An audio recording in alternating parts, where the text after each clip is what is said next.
কখনো কখনো মনে হয় আমি কেবল একটা মুখোশ পরে বেঁচে আছি।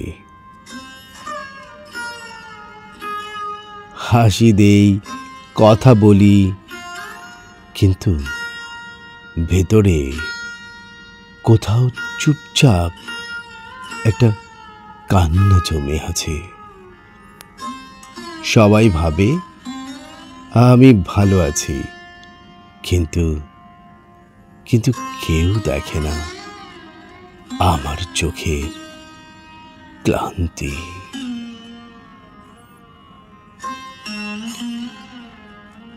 প্রতিদিন নিজের সাথে একটা গোপন লড়াই চলে, যার কোনো দর্শক নেই, বিচারক নেই, শুধু হার মানা আমি।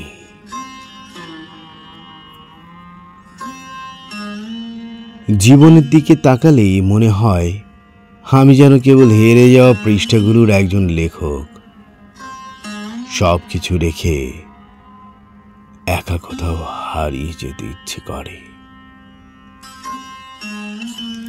যেখানে কোনো প্রশ্ন নেই, নেই কোনো জবাবের দায়। যেখানে কোনো প্রশ্ন নেই, নেই কোনো জবাবের দায়।